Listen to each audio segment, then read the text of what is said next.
Good evening and welcome to this week's episode of Sunday Night Live, your favorite automotive show where we tackle the issues that affect the customer experience at your store. And I'm fortunate to have a great network of friends and colleagues that come on weekly to share with you what they do or what they've done to improve your business. Actionable items that you can use in your store tomorrow. Now, I'm coming to you remotely from Maine. And I know some of you are going to say, yeah, you can't get here from there where I live. but it's true. I spent about 3+ hours in the car to come up here because I've got some meetings happening tomorrow. And I'm not a big fan for rolling the dice in the morning with work traffic. So I come the night before, I'm prepared, I'm fresh, I'm ready to go. Also, I don't have my studio, therefore my lighting is kind of messed up. I'm in a suite where the lighting, well, it's not conducive to doing live shows. So I look a little goofy in the lighting. And the glitch between LinkedIn and StreamYard still persists. I think it's more LinkedIn than StreamYard because if you watch us on YouTube or Facebook, then we see all the comments all the time. On LinkedIn, occasionally there are 3 or 4 people that they comment live, but we don't see the comments until after the show has concluded. So that's the disclaimers for this evening. Welcome, my buddy, Paul Machin. Thank you, sir. And I appreciate you having me on the show this evening. It's been a fantastic experience to be with you these last 4 years. And so looking forward to the next 4, especially what we're getting ready to go through in 2025. Oh boy. Yeah, I think we're in for some big surprises. Mm-hmm. Why don't you tell us a little bit about your background for the folks that are new that either watch us live or on the replay so they get a kind of feel for who you are, and then we'll jump right into it. Sure. So been in the industry for a little more than 30 years now, about half my career on the retail side. This is where I come unique in the next phase of my career is that I actually was in the stores, running stores front to back, top to bottom, as a disruptor in the automotive, as an automotive retailer. One of the very first Saturn dealers in the nation, ran 2 Saturn stores concurrently for nearly 7 years. And then I was recruited to go work for CarMax. And we all know what CarMax has done to this industry, right? And then after CarMax, the CEO of CarMax recruited me to come and work at Dealer Track. And we know what Dealer Track did. Dealer Track actually dragged the many dealers out of the 19th century into the 21st, and some just pole vaulted into the 21st century. That's because of what we did at Dealer Track. We had a network of incredible people that went out there and understood the future, and the solutions and the products we put out there was able to help dealers understand there is a spot for technology in my organization. But we had to improve upon that and call it PPT, people, process, and technology, right? Without that, you can't do anything. And so did that for about 13 years. And then a real good friend of mine and the president of Black Book recruited me to come on board at Black Book and said, I need someone like you who can help our customers. Think Cox Automotive, CDK, Reynolds & Reynolds, Dealer Track DMS, Techion DMS, any fintech marketing, martech companies, how to use data as they design their technology to engage their client, which happens to be the dealer. So coming full circle, because I started off as a dealer, then went through the technology, what dealers should be using, and now we're putting the battery in the technology. It's what I do now, basically at Black Book, and without that, you just got hardware or dead software. And being able to use the precision and accuracy of good data really changes the matrix, really changes the messaging you can deliver. We have so much power today, right? Yep. We have people that have been in the business a long time that kind of know the business, and then we have data, right? We can analyze the data to determine what we should have or what we should stay away from, even if we've never had one in our store. It's a pretty amazing time that we're in right now. That's right. That's right. I was actually talking to, actually not talking, I was reading a post on LinkedIn, and I think it was Brian Kramer who posted this. He was talking about, or was it could have been John Ellis, actually, of Agile Auto. Um, he was posting because he's coming across a lot of unseasoned leadership running dealerships today. And many of these leaders in dealerships came up through because of the success of the last 4 years, from 2019 through 2023. Now they're GMs and used car managers and new car managers and F&I managers. They came through the heyday of easy times. Now we're getting ready to get into a cycle where we need the old dog experience with new breed technology to make a real big difference. And a great example, a good story I can tell you. Have you ever met Tommy Gibbs, one of the original used car gurus out there in the industry? I have not. Amazing guy, elderly gentleman. He's been in the over 100 years, I think. But I mean, he's forgotten more than any of us will ever learn, right? Amazing guy. And I was in conversation with him once, and he said, I've learned one thing over my long, long career, and that is every highline or import manufacturer, naming Honda and Toyota, GM, thinks they're really good rock star GMs until they go run a Chrysler store or a Chevy store, or and then they find out there's a difference in actually running a store and versus really running a store. Right. And that's what we need. I think we need to get, we're going to see a lot of that coming forward. And that's what I hope we get to talk about, some of the key basics that I think the dealers need to really, we got 1 week next week, right? Next week can change the rest of this year. What I find really interesting is that, to your point, a lot of the guys have come up really fast through the ranks in the last 4 years. I'm really shocked that nobody thought this was going to end at some point, right? Because we went from having more buyers than product to now we're in a situation where inventory levels have never been higher. Every dealer I go into, they've never had better inventory in the last 4 years. We're looking at some manufacturers right now. We're not going to mention any names. Thank you. They're looking at 91 days supply. They're looking at 159 days supply.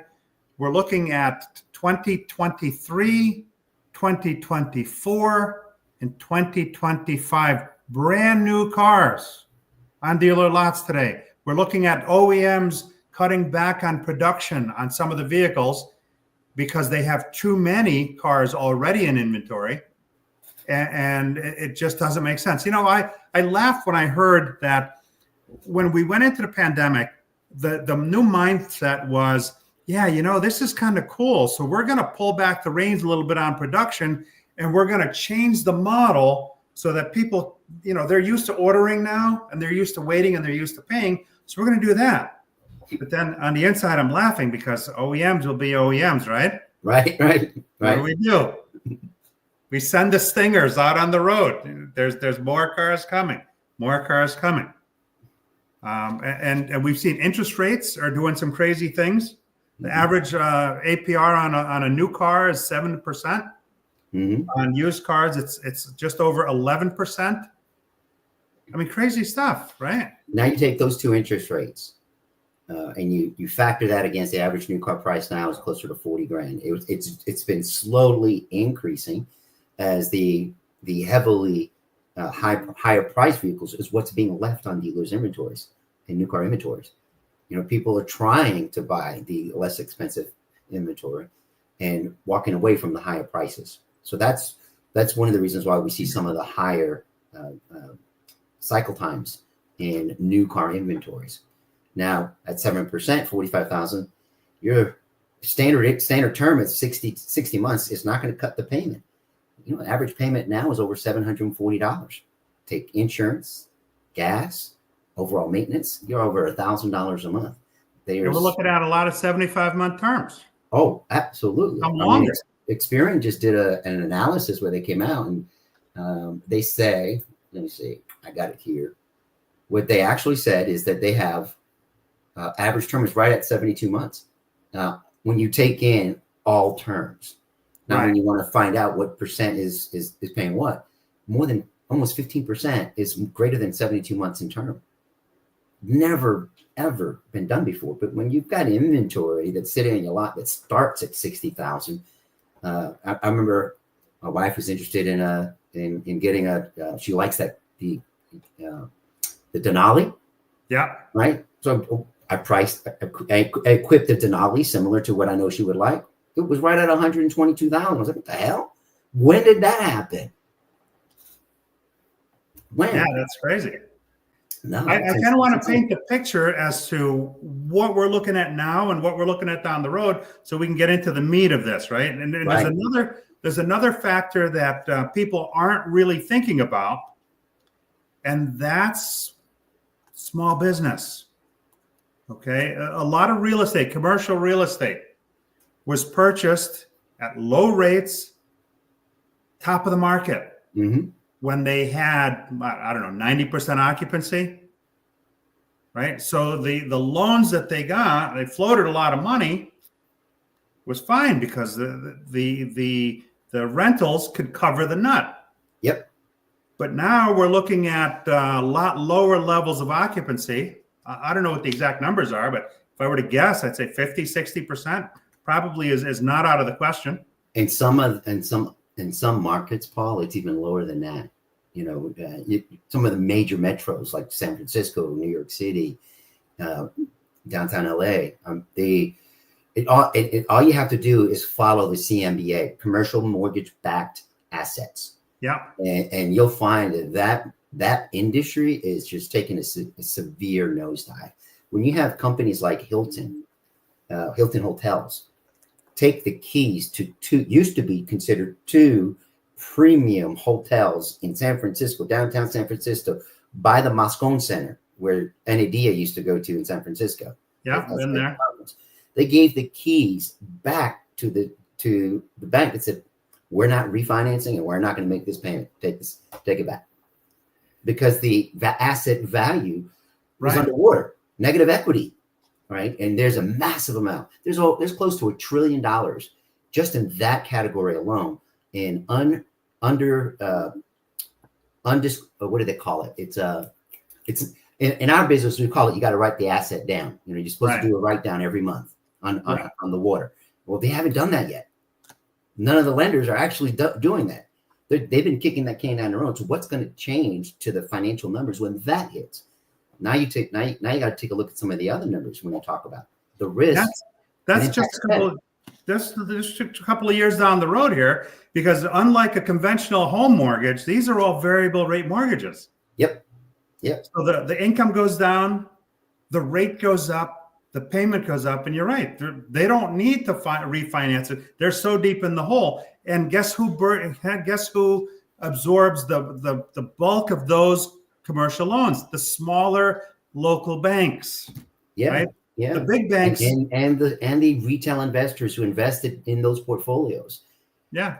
I came across a stat that something like 30% of 401ks across the country are invested in the CMBAs. I mean, if and you don't have a way to cherry pick, right? Right. They just give you, here's the investment opportunities you have. Here's the average rate of return. You buy it, and you don't realize it's a big portion of that is 30% is dependent on a market that we know is going to crash. Not without another saving grace like we had in 2008 through the GFC, Great Financial Crisis, right? 2008 through 2012. We had an event that the 110th Congress approved, basically bailing out the banks. They said that they literally said we can leverage constituency income, our tax dollars, to offset these losses. So we can privatize profits, but make the losses public. So I don't know about you, but I didn't get a profit sharing report. Right? I didn't get a payout either. You know who did? those bank executives who lobbied for all that money. It's going to happen again. It's going to happen again because not enough people have the knowledge to be able to ask the questions that you and I are talking about right now. Now, that all filters down to our business, our industry. That's why it's important we have to pay attention to it. So, not that we're trying to paint doom and gloom, because we're not, but we want to set the stage for what's happened and what's potentially coming down the pike. And one other component of that is the EV market. Okay, yep. The EV market has been turbulent to begin with, although globally EV sales have gone up. In the US, it seems that not everybody has embraced it, right? For a variety of reasons. But now, if the dealers thought the EVs were a boat anchor before, when the incentives dry up and there's lots of talk that those incentives are going to go away, if you didn't do well with them now or before, I don't think you're going to do much better with them when $7,500 goes away. Right. Or the $4,500 used EV tax credit goes away. Right. The reality is the majority of the EVs in the marketplace are unaffordable for the average consumer. 75% of America makes less than $75,000. The ideal payment for the average American today is $400. About 27% of all used vehicle inventory can fit that guideline right now. Less than 20% of new vehicle inventory can fit that guideline. It's less on electric vehicles. And people are afraid to buy them because of the volatility of the market. Yeah, there's some serious negative equity. I have a neighbor of mine. He bought one of the very first full-size electric trucks, electric EVs. Yeah. Hey, David, good to meet you too. They definitely will reach out to you afterwards. And when he bought at the height of the market, right at towards the like 2022 time, early 2022, he's over 130 grand negative. Wow. Yeah, 130 grand negative. That's crazy. Because he just had to have one of the very first ones that came to the market. How do you help someone like that? Talk about negative equity, right? Edmunds puts out a report. I love that they do this now. They did Q2 they did Q2 this year, and they did they reported Q3 of last year in Q4 of last year. So give you some background. 1 in 4 people in December from Q3 of last year had just under $4,500, $4,700 of negative equity that they trade. 1 in 4 people who bought a car had $4,700 negative equity. But the untold story is how many could not buy a car because of the negative equity. Right. Right. That was in 2023. Q2 2024, average negative equity was over $5,000. 1 in 4 people still could trade. The Q3 report that I talk about now is closer to $10,000, and it's 1 in 5 people are trading. So what does it take if I've got 10 grand negative equity? What do I have to do to be able to trade out, buy a replacement vehicle, and get into an affordable payment? And I'm rolling 10 grand on top of that. It's not a pretty picture, Paul. It's not. But that only tells a very tiny, tiny piece of the story. How many people could not trade because they lacked the credit, first of all, right? We started with the CMBAs. Then we talked about the economy, not the economy, the income, the average income in America. And now you're getting into the credit restrictions that we're going to be seeing, that the lenders have to, because they're trying to offset these losses that they have been pushing down the road, kicking this can. It's good. So there's a pro and con for us on this, right? So when you look at it at 1 out of 5 could trade $10,000 of negative equity on a vehicle. What does that say for credit? Well, if you take a look at Experian's last report, prime now is 661 to 780. Pre-pandemic, it was 650. It was 620 to 650 was considered prime. So you have this whole block of consumers that just got knocked down. I mean, just got knocked down, but they still pay their bills. They still make good money. They know how to budget. They're highly leveraged. They use their debt like they've been trained to do. But now, because they know how to use their credit and use it well, they keep high balances and keep paying it, and they pay their payments like they're supposed to. But that's costing them, whereas before, because they were considered good payers, not good users, good payers. Right now, they're just good users. The risk is, can they continue paying? So now they're being dinged for that. Yeah, it's today we've got to be hyper focused, right? We can't waste any opportunities. Mm-hmm. Right? When you have a lot of inventory on the ground, more so than everybody's had in the last 4 years, and you have a largely younger, and I don't mean this derogatorily, but a younger, newer sales force that hasn't been battle tested. Okay. They're not necessarily prepared for it. Dealers are not always investing in training. Mm-hmm. The OEMs are stepping up and they're starting to help the dealers with some training, because it's really, really necessary.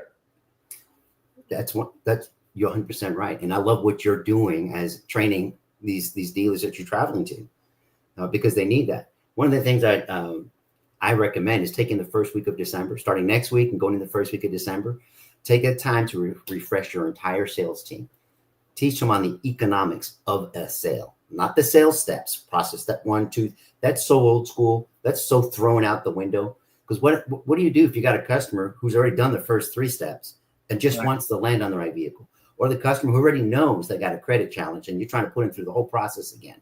Or the customer who knows what they can buy and is telling you, I won't buy that. And but you're forcing them to go through all 10 steps or all 7 steps or all 14, whatever this road to the sale is in your particular environment. The road to the sale is how the customer wants to buy. I want to buy it my way or bite me, right? Yeah. They're able to do business their way everywhere else they go. Everywhere else they go, they could do business their way. And they have the choice of competition to do so. I'll give you a great analogy. Saturday, new grandfather, by the way. And I know I look really good to be a grandpa. Congratulations, anyway, old man. Right? So Saturday, I wanted to take my wife out. We celebrated, the fact that we're at this point in our life, and took an Uber to the restaurant, reasonably priced. Get ready to call the Uber to come pick us up. It's 3 times the price because of what they call, at the time, the price surge, right? I'm like, okay. I went to Lyft, pulled up my app on Lyft, 3 times less. It was the same price it cost me to get there to go home. So guess what I did? I went to economy of the sale. That's what happened. The economy of the sale drove me to choose Lyft. I'm a power user of Uber. They didn't meet my expectations. So the economy of the sale says, I'm going to go to Lyft because Lyft, and I use them pretty fairly, both of them. But Lyft did not try to price gouge me for any other reason. I don't care what their excuses are. I have too many options, and I'm going to take advantage of them. That's our consumer today. They recognize their opportunity. Let me get to a couple of comments before we dig too much here. Let's see. Let me go back a little bit. David Rozek says rates are going down with incentive rates and residuals coming back up from most OEMs for them to compete again. Unfortunately, it's focused on the expensive new cars, trucks, or EVs. Average EV is what, 57 Gs today? Yeah. It's still a sizable amount of money. Nathan Williams, and with 2025s about 5 or 6 weeks away, it's time to make the game plan, folks. Some 2025s have stopped production because they have brand new 23s and 24s on the lot. Could you imagine that? Mm-hmm. A bunch of stores having birthday cars. That's just crazy. David Rozek says we track negative equity around 7,500 to 8,000. And David Allen Carvel, drill, baby, drill. The EV market is not one to put your money on. Ford and GM have canceled their POs on EV batteries. We need good incentives for our customers to purchase vehicles. Yep. And I think we're going to see that. I think we're going to see that. And Nathan says you can't help but wonder if Elon Musk is getting the hint about this. That's a tough one to figure out right there. Some things on the surface, things don't make sense, but that guy didn't get where he was by making stupid decisions. Nope. So you and I were just talking that he's coming out with an alternative electric vehicle battery that's not dependent on rare earth metals and minerals to make that electric vehicle battery. If I were to use the term, I mean, we all know if I say the drug cartels, we know what that means, right? Yeah. If I say there is such a thing as a rare earth metals and minerals cartel, a group of countries that have worked together to control a very large percentage, dominate those minerals and metals that are needed to make the electric vehicle battery. We're not even a player in that. We don't even have a chance to be a major contributor to those rare earth metals and minerals. Now we do with this new lithium deposit we just found. But Elon Musk just came out was talking about his new aluminum ion battery, half the weight, twice the opportunity for distance, and charging times under 20 minutes. Not bad. On a level 2? Yeah. Wow. Now let's see if that battery actually comes out. But it was on. I was listening to an article, a post of his on not on LinkedIn. It was on YouTube. So it was interesting to read. So to Carvel's point, he's right. Things are going to change, and incentives will be strong. We forecasted 8 to 10% by the end of the year. And so for that, the 13th month, that's the week between the last week of the year. I call that the 13th month. And most dealers will sell more cars in that 1 week than they do in most months, right? So I call that the 13th month, the month within a month. I've always said that, but you got to be prepared for that. There's 2 ways that week can go. You can spin your wheels going through people who can't qualify to buy. No matter what you do, they just can't qualify, and you're exhausting your leadership team and your sales team, putting them through the ringer to try to make something happen with those folks, rather than being transparent and upfront and honest. Let them know, here are the conditions. You owe 10 grand in negative equity. You can't trade. You're going to have to come up with some money down. So that's a conversation that should happen within the first 20 minutes, not after the first 2 hours. Right. Right.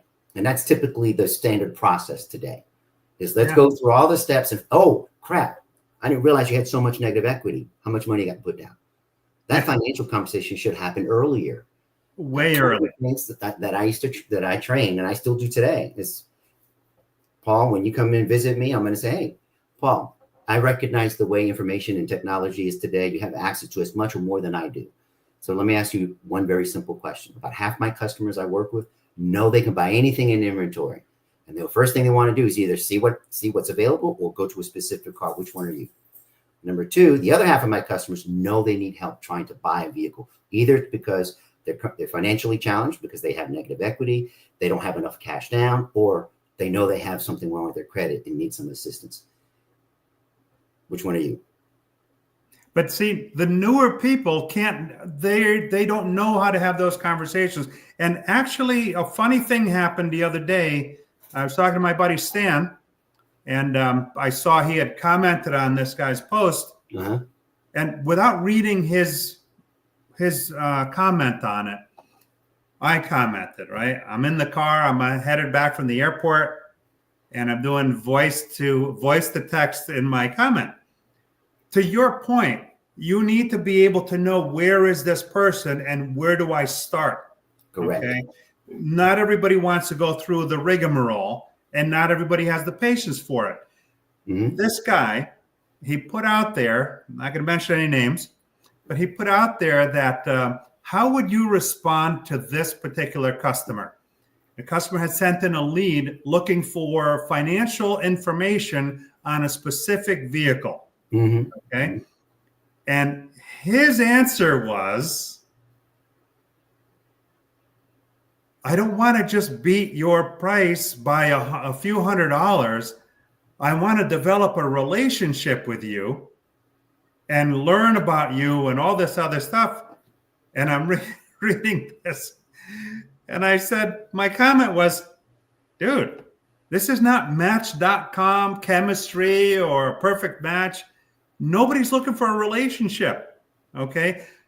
You need to earn that. Right. Earn the right. I agree. The relationship is important. It is the most important.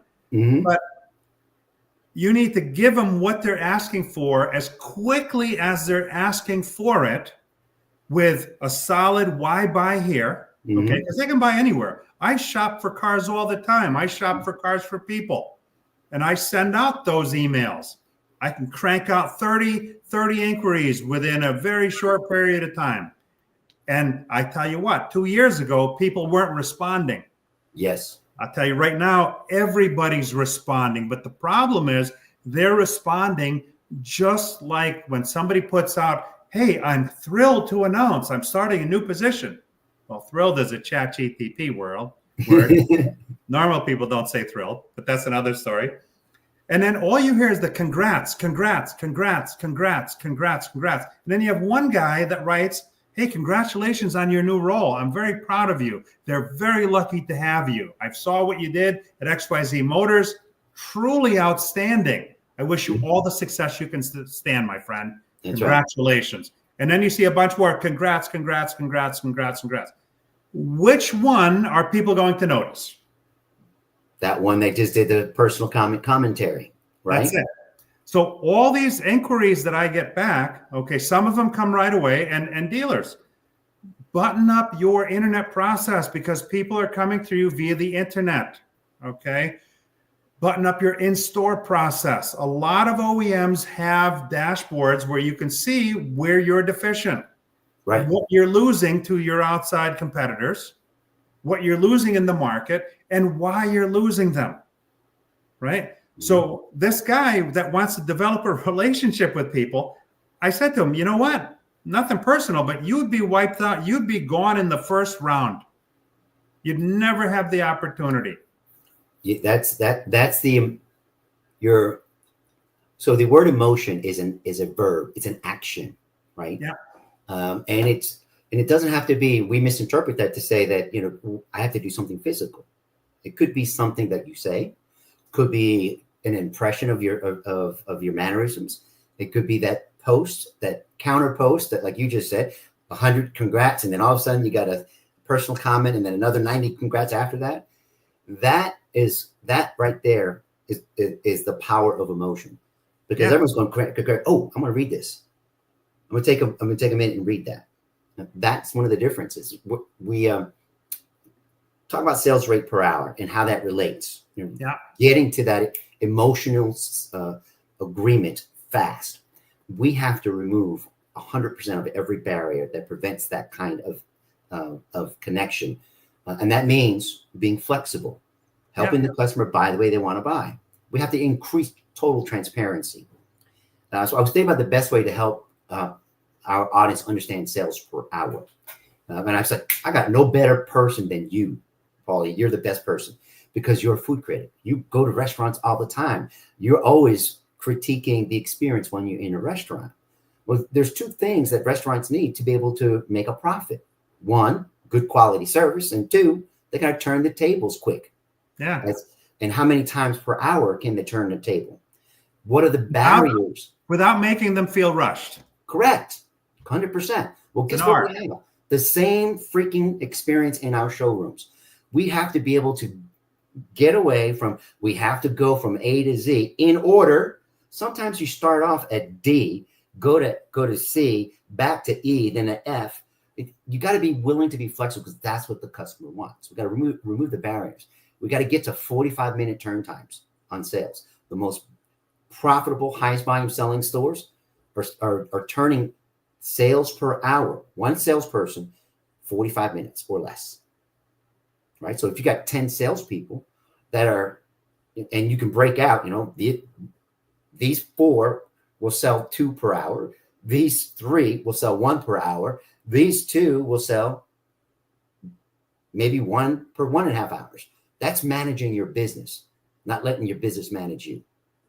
You know what I still find amazing is that so many dealerships today, to your point, people want to make emotional decisions, right? Mm-hmm. They don't make logical decisions. If they make logical decisions, we would have sold this many cars over the last 4 years. Mm-hmm. So you need to tap into the emotion. But there's so many stores today that spend money on these old school, hard hammer closers, right? They bring them in, they teach your people verbal jujitsu so you can outsmart them. And those people end up calling you Monday morning like, what the hell did I do? Right? Or confuse them with throwing out so many numbers. Nobody teaches the emotional side of the sale. Mm-hmm. Well, not everybody. Talk about that, right? So one of the barriers I think we need to remove is the barriers that lead to bad financial consultative interviews. Right.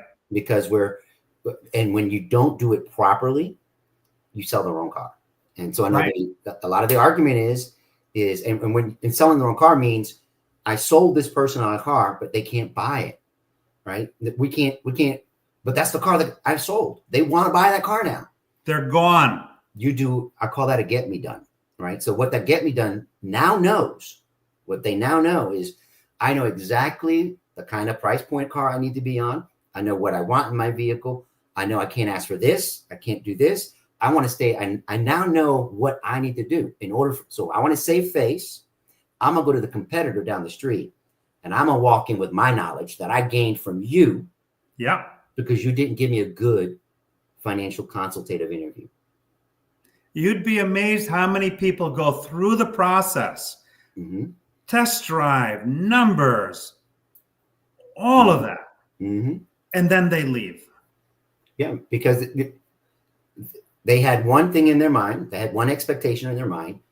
They find out otherwise because they were not able to go through, as I said, which customer are you? Some people know they can buy anything in the world.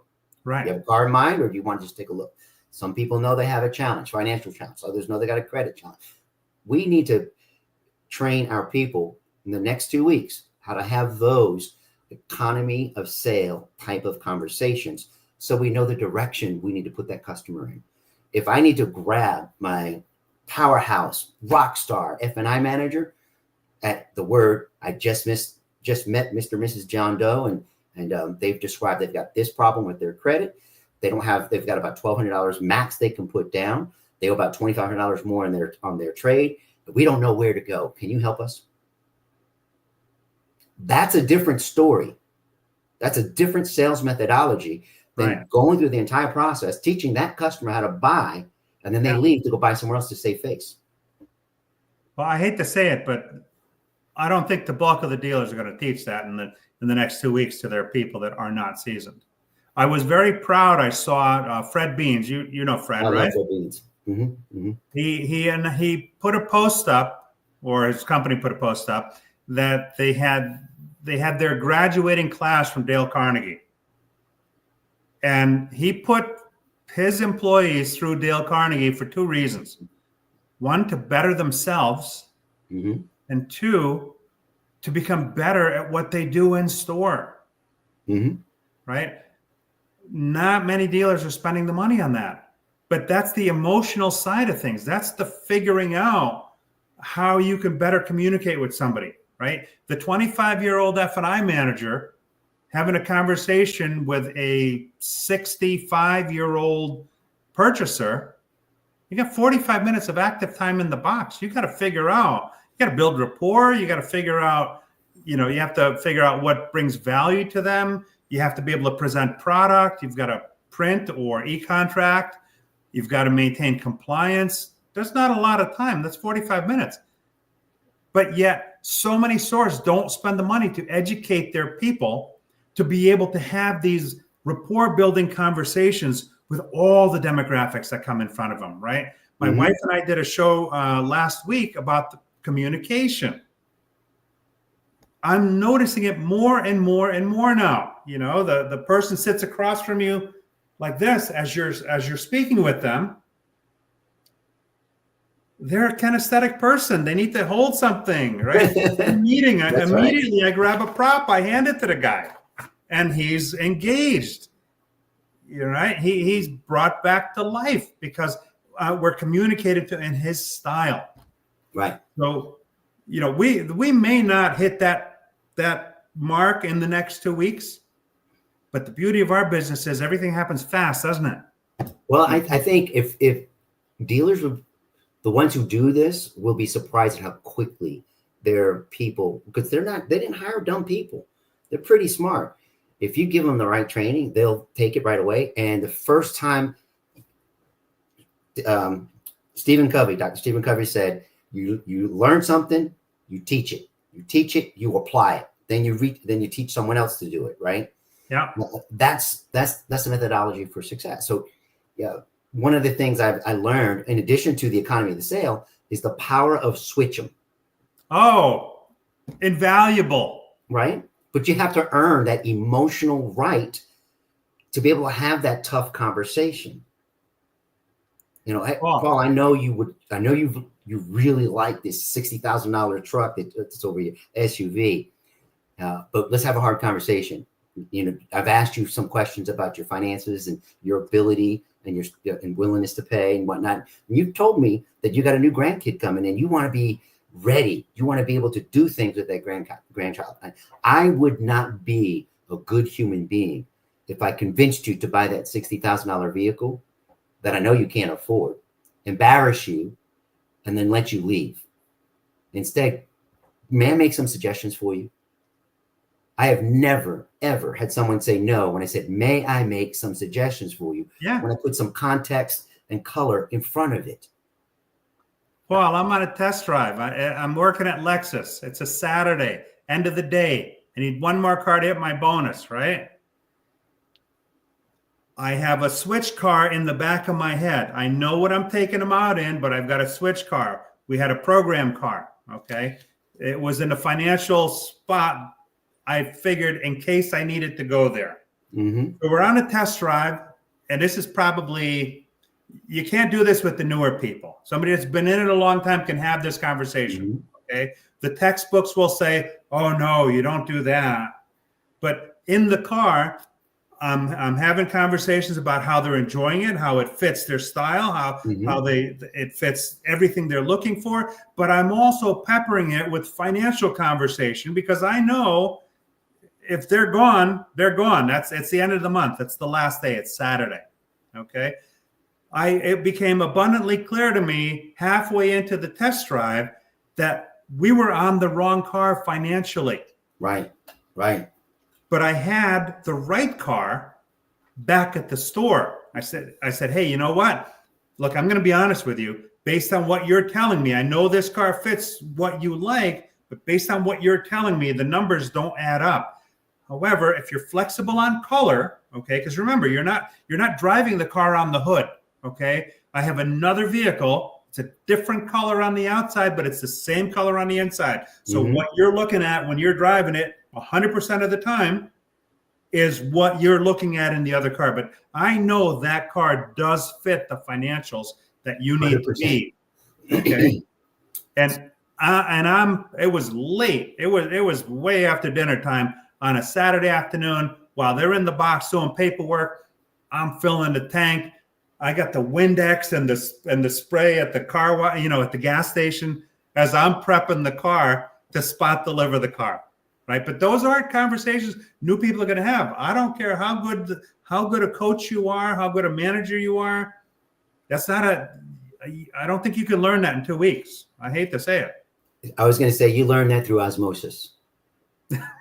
But you can train, that's a part of the training. You give a customer scenario. Yeah. You hand it to each one of your people after you've been through what I call as I said, the economies of sale training. Including payment to income training, loan to value training. What does that mean? What does payment income mean? You want to be able to train. You need to be able to provide a list to your salespeople of switching vehicles based on LTV and pay and PTV, right? And I either have it in my pocket or I've got it memorized, so I know exactly, like you. Okay, this car's not going to work, but I know based on the dynamics this person just told me. When we get back, I got this. Right? I have control because you have emotional control to be able to do that. And being able to identify that customer early is one of the key metrics we can do. If anything a dealer could do is spend more time training the next 2 weeks to make the 13th month insanely profitable. And the second thing a dealer needs to do is analyze their entire inventory, both new and used, according to their payment parameters within their local economies. And I think they'll find that they are out of guidance. They have more inventory in stock that will not meet what their local economic dynamics will demand. And 75% of people need financing. Yeah. Right? If that's the truth, but I've got 80% of my inventory is a $800 car payment. What? Hello? Sometimes you make money by cutting your losses. Mm-hmm. Right? I don't know necessarily. I know some dealers that watch this stuff like a hawk, Mm-hmm. and they move the cars that they need to move. Okay. But there are also a lot that aren't, and even on the management side, the whole concept of floor plan isn't one that even comes into their thought process when they're working a deal. Because they're not taught. Well, it changes your mentality. It really does. As any of your leadership, if you train them and teach them to understand, the cost of the cost per day for whether it's a new car or a used vehicle, what is the cost per day to keep that vehicle in stock? And then train your people to understand that so that they have a business mentality. We're raising the future of our business. So right. Teach them. Let's teach them. Coach them. Let's give them that facilitation that they need, because they need it. I think some of the things that dealers need to do to be prepared for the 13th month is help the people understand, quickly identify the 4 types of consumers who tend to shop on the 13th month, that last week before the year. Businesses. Well, businesses who buy in that last week are looking for one thing and one thing only. Tax write-off. If it's the right weight, right? I get 100% tax write-off that year. And let me tell you something, that's a huge savings for a lot of people. And if you got the right inventory, go ahead. You know how many restaurants buy Escalades at the end of the year because of the GVW? Yeah. I used to do a lot of that, right? But if I can identify that, like you're going to haul lettuce and meats in your Escalade, right? It's not going to happen. But if you can identify that person fast, yeah, you've just improved your sales per hour for that one particular type of customer. The second are those people with great credit and financial education who waited for this week, right? They want the deal. They know the deal, and oftentimes know the deal better than the person trying to sell them a car right now. How do you work with that person? Do you send your people, hands in their pocket, trying to figure out, let's go for test drive in this car, or why did you choose? Can I help you? Can I help you? That's not the conversation you have with these people. These people expect a fully engaged educational conversation that's bilateral, 2 ways, right? Bidirectional, I should say, not bilateral. True GMDs, get me dones, right? Those are people who are with financial challenges, negative equity challenges. That's a whole nother ball game, and credit challenges. And the last category are people I call stealers, right? Like stealing second or third base. They'll buy anything as long as they can get it for a steal. Yeah. Yeah. I had a buddy of mine, he runs a Kia, it's a general manager Kia store.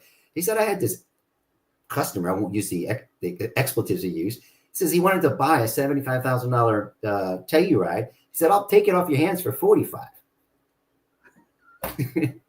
He said, I know you're struggling. He's like, where you going with that? Yeah. You can't make lots of volume. Right.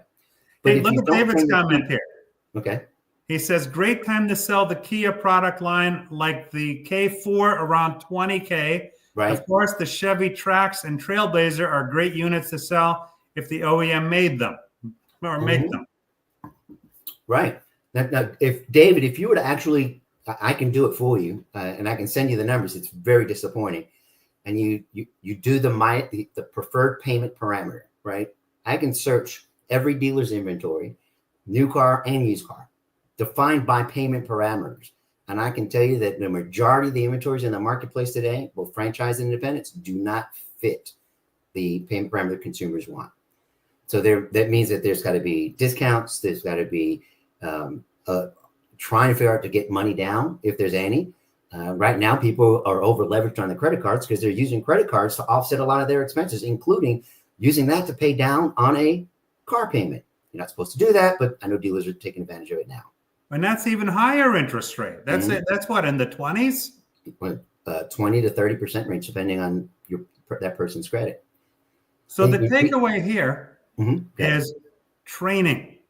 Yes. Okay. Yeah. Training, recognize the inventory that you have on the lot, kind of put them in buckets, okay? Yes. And arrange them. It's almost like Dale Pollock's velocity mentality on used cars, right? Know what you have and do what you need to do to position those cars off the lot. You know, look at the delta between what it's costing you to carry it for a year or more or two, right? If dealers are sitting on 2-year-old brand new cars celebrating a second birthday, that's stupid money that's cost you. I'd rather figure out a way, okay, how am I going to cut my losses? Because you're going to make money 3 different ways. You're either going to generate profit, you're going to recoup lost opportunities, or you're going to cut costs, right? And if floor plan is a huge expense, okay, and EVs, for instance, right? There's a lot of stores that have very, very old EVs because the salespeople aren't being compensated. Well, guess what? Figure it out. If it costs you this much money to carry it for a year, suck it up. Pay the salesperson and cut your loss to this. You're still going to make out ahead of the game. If they do it during that 13th week, it's considered they can write down that write-off. Yeah. Right? They can write down that loss. They can write down that loss for all of the acquisitions, especially software that they purchase. You know, we talk what you're just talking about, you know, trying to figure out that payment parameters, right? Your entire inventory. 100% agree with that. Yeah. I knew a dealer, he's retired now, in Toyota dealer in the Low Country of South Carolina. Number 1 for subprime. He trained his entire team and he trusted them. He had management, knew everything from A to Z about subprime. Salespeople knew everything about A to Z about subprime, and everyone knew how their inventory stacked up based on loan to value, payment to value, the ability to roll negative equity.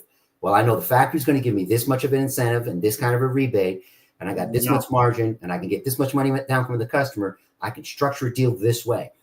It went from the salesperson all the way up. Everyone was involved. That kind of training is through osmosis, has to be done every day, holding their hand. That kind of coaching, 5 minutes at a time, face to face. And they can do it in the next 3 weeks if they stay focused on it.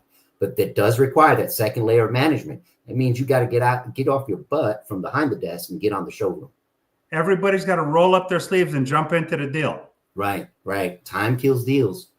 The more time it takes to structure that deal, the longer, the higher the probability you have of losing that deal. You know, you bring up a good point with the special finance, because there are dealerships that really don't do much participation in it at all, which is kind of silly, because if we're looking at the highest delinquency rates since 2010, okay, that's 14 years. Why not develop a program like this? You know, the 700 4 years ago isn't the 700 today. And the people that do the training, that are able to have the conversations and show the customers respect, okay? Because nobody got there because they wanted to. Right.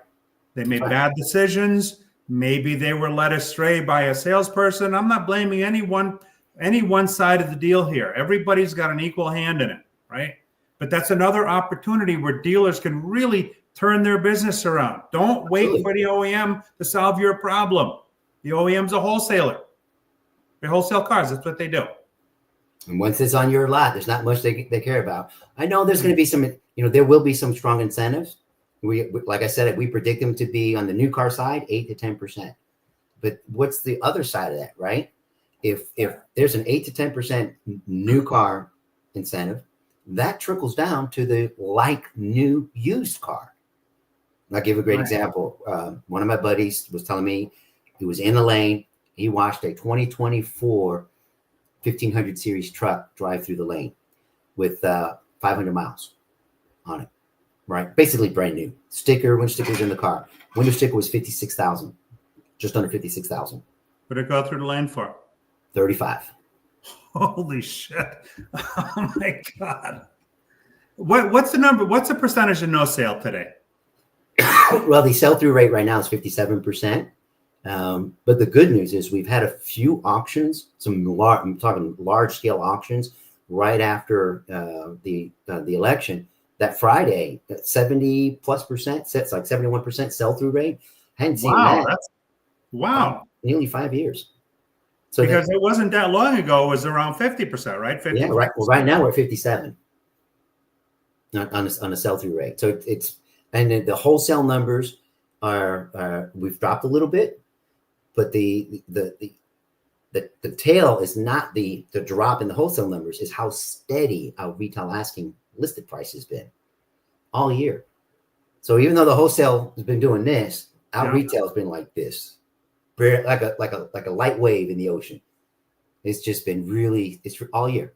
So our margin, our capacity to gain margin has improved because we've had a slight dip in wholesale, but that's going to change next year. We have a 8 to 10% shortage expectation for next year of available pre-owned inventory, specifically 0 to 6 year old cars. Well, we've been talking about this for several years now about developing an in-house buy program. Okay. Right. And how critical that is, because I've actually spoken to several dealers where the salespeople would rather sell a new car than sell a used car because there's no money in the used car. I never thought I would hear those words. But between, a flat on the new plus the OEM, spiff monies, a lot of salespeople would rather sell a brand new car than a pre-owned car, and that used to be where we made the money. Right. 8-pounders, 10-pounders. It seems like a lifetime ago.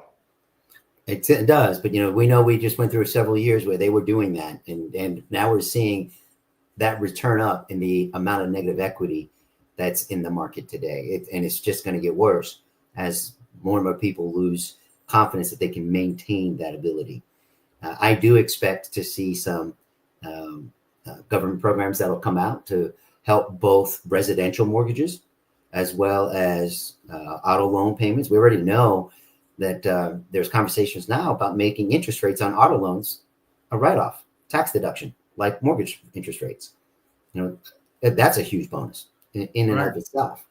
When you talk about the buy center, one of the things we can do I said in the beginning of the show, how do we remove these barriers that prevent us getting to the sale quicker? One of those is the trade.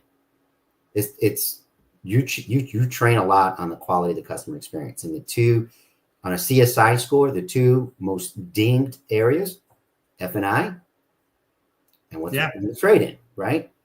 And we totally controllable if we set the right expectation and we manage that expectation.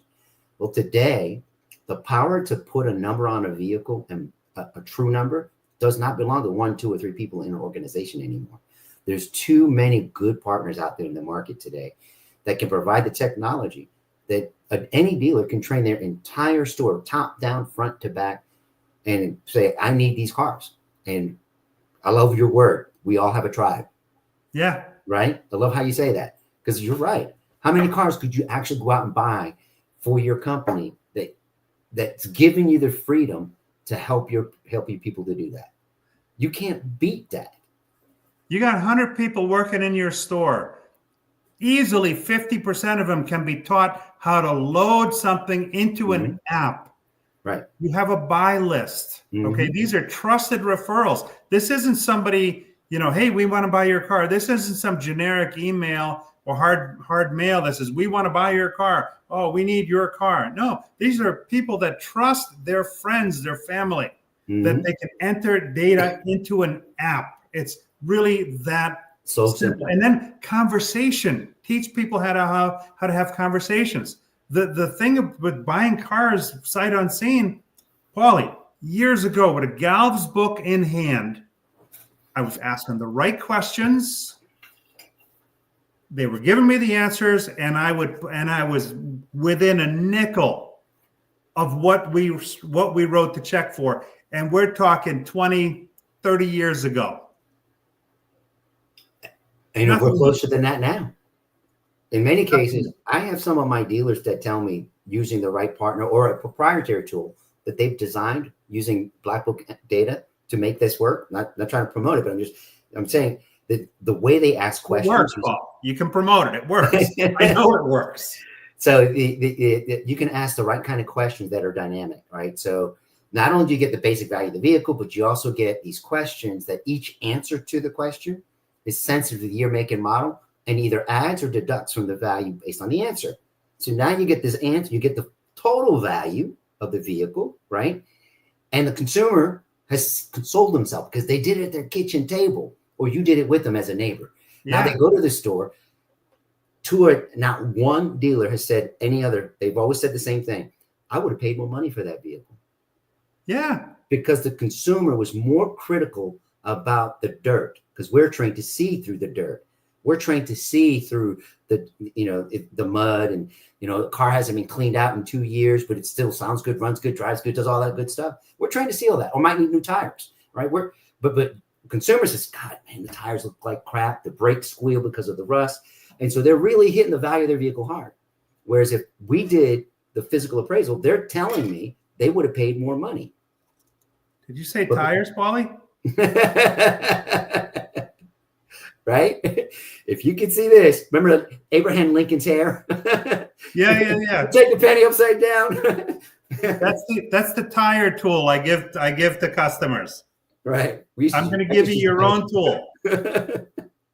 Just use a penny. Works great. Man, well, I could talk shop with you 24 hours straight, man. The show we've already gone over. I can't believe it. In the blink of an eye. It's already, right? It's over an hour.